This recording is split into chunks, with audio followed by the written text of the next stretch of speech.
Hello students, आज हम पढ़ने वाले हैं रॉबर्ट फ्रॉस्ट की एक बहुत ही पॉपुलर पोएम जिसका नाम है फायर एंड आइस। ये पोएम अपने कॉन्ट्राडिक्शन को, अपने एक्सट्रीम आइडियाज़ को अपने टाइटल से ही एक्सपोज करती है। जैसा हम इसके नाम को पढ़ते हैं, फायर एंड आइस, ये दोनों ही दो डिफरेंट एलिमेंट हैं और पोइट ने इसको बहुत ही यूनिक तरीके से सिंबलाइज किया है।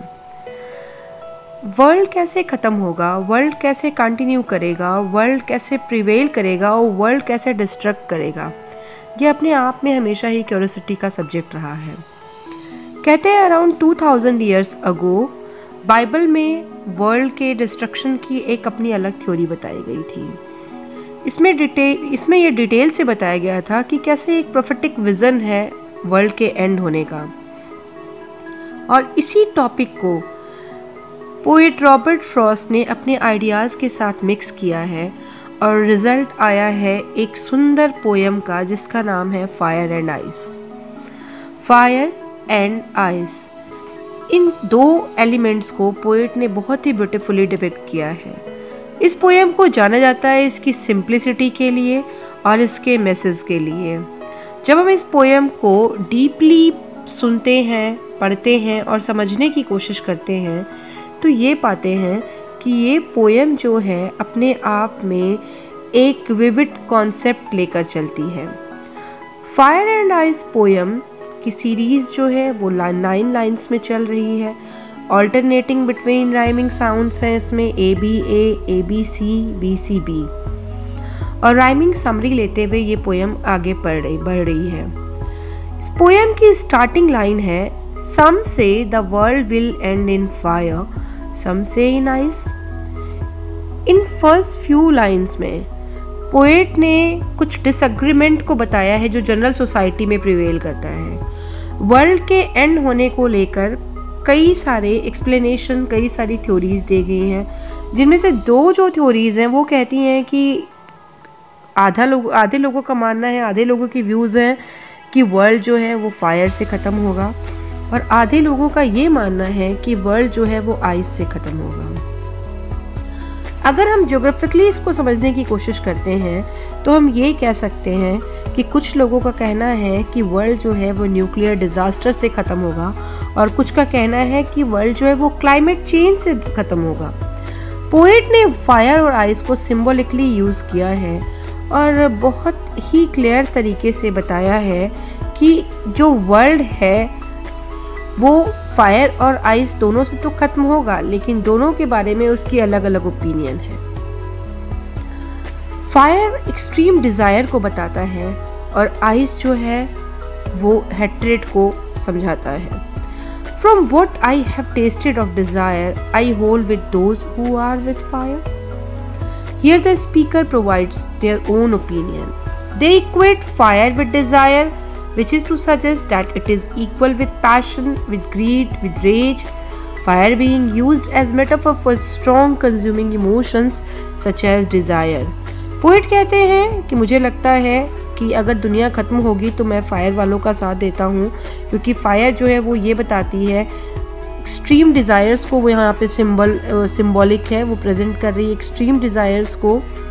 अगर हम कहें कि दुनिया को ख़त्म होना है तो पोएट कहता है कि मैं फायर का फेवर लूँगा, क्योंकि कई लोगों ने इसका फेवर लिया है। अगेन जब हम फर्दर आगे बढ़ते हैं, but if it had to perish twice I think I know enough of hate to say that for destruction ice is also great and would suffice. Again further in lines में poet ये बताता है कि जहाँ पहले मैंने देखा है कुछ लोगों का ओपिनियन था कि वर्ल्ड जो है फायर से ख़त्म होगा, कई लोगों का कहना था कि वर्ल्ड आइस से ख़त्म होगा। पहले पोएट ने हाफ ऑफ द पॉपुलेशन को सपोर्ट किया, उसने कहा कि मुझे लगता है सच में ये वर्ल्ड जो है ये फायर से ख़त्म होगा, जो कि एक्सट्रीम डिज़ायर है, लस्ट है, किसी चीज़ को पाने के लिए ग्रीड है, यही वर्ल्ड को ख़त्म होने का, वर्ल्ड के डिस्ट्रॉय होने का रीज़न बनेगा।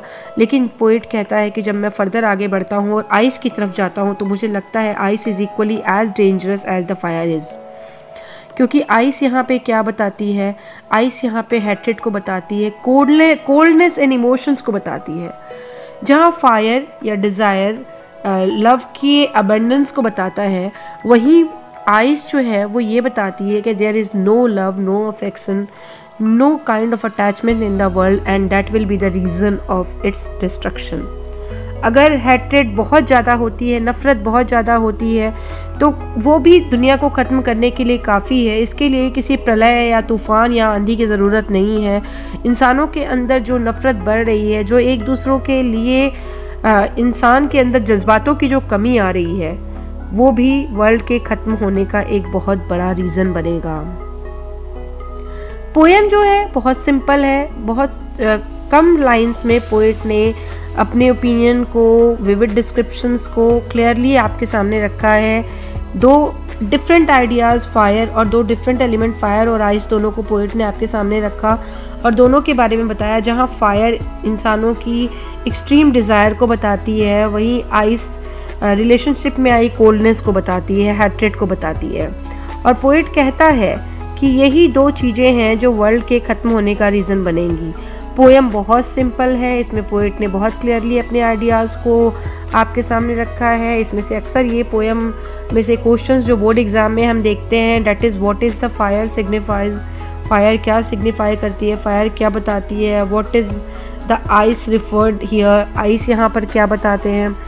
तो ऐसे ही कुछ क्वेश्चंस एग्ज़ाम में हम देखेंगे जो ऑलमोस्ट आते हैं। This poem is very simple and nice poem और एग्जामिनेशन के पॉइंट ऑफ व्यू से बहुत इंपॉर्टेंट है। अगेन बच्चों, मैं ये कहना चाहूँगी, इसके कुछ क्वेश्चंस हैं, जैसे कि पोएट ने यहाँ सिंबलिज्म कैसे यूज़ किया है।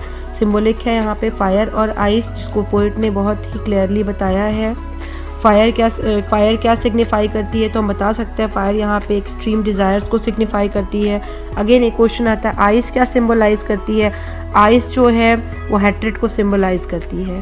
तो बच्चों, आपने इस पोएम को ध्यान से पढ़ लेना है और इसके क्वेश्चंस को सॉल्व करने की कोशिश करनी है। Thank you, have a nice day.